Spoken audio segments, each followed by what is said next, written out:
Hey everyone, welcome back to my living room. I seem to do all my filming on my couch, even though it's gorgeous outside. It's just kind of noisy today.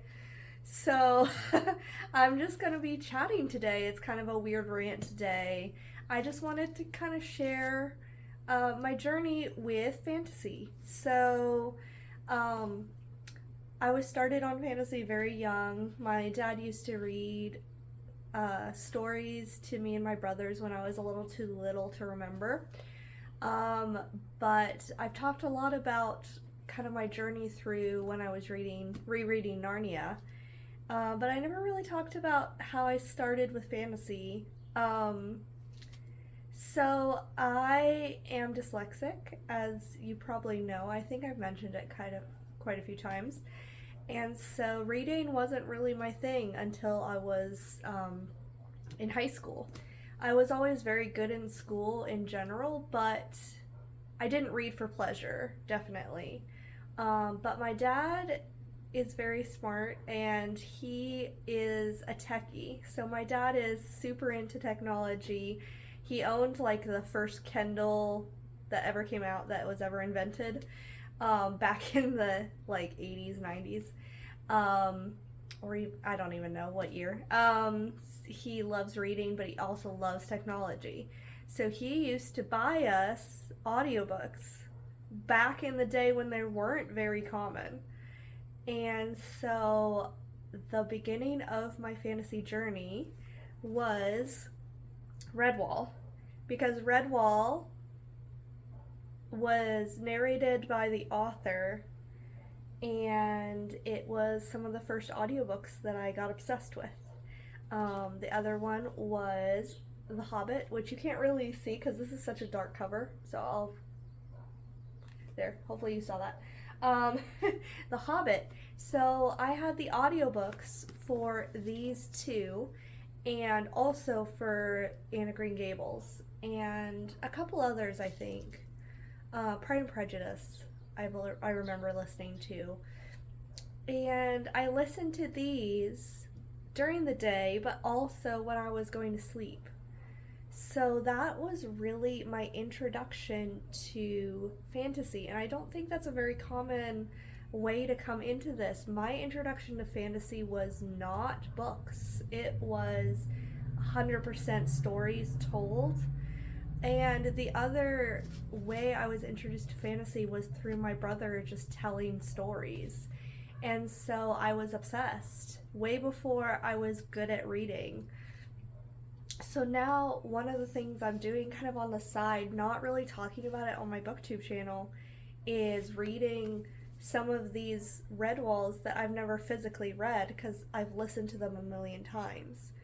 So sometimes I do these as like my bedtime book because they're so special to me. I don't know if you've read these, and in some circles I find they're very popular, and then other circles like no one knows what I'm talking about. So Redwall is like little mice and hares and badgers and moles and all the little furry creatures, all of them. And it's like in medieval times. And they have their like wars and things. And there's some magical elements, and it's not too emphasized, but a little bit of magic, but not like a ton of magic. And some fortune telling, not a ton of fortune telling. It's just basically stories about heroics, young people being heroes, and like in medieval times, and going on quests and discovering mysteries. And it's just such good, clean, simple fantasy that I highly recommend that if you haven't read it, and if life is stressing you out, if you are struggling because life is stressful and finances are stressful and work is stressful, I highly recommend you go back to your childhood a little bit. Even if you didn't have a good childhood, go back and read these Redwall books or read The Hobbit again. these are just good, simple, clean, heroic tales that are just, you wouldn't think are entertaining, but it just gives you a peace and lets you just have a simple escape to when things weren't complicated. So I highly recommend these. So these were my introductions to fantasy. The Hobbit, which I was probably holding upside down, The Hobbit and the Redwall series. And it's just beautiful. These simple books that are written and they just have some great themes. And if you have kids, highly recommend as well. But yeah, I'm buying some for my nephew, or when he gets a little older. He's still a little too young. But I'm buying some for my nephew because I really want him to read these when he gets older. But yeah, I just felt like ranting today, so that's like kind of my story if you count it as that. And so now I'm reading ginormous tomes that are 1,000-page long, but this was really where I started these, with like big print and a lot of dialogue, but really good tales.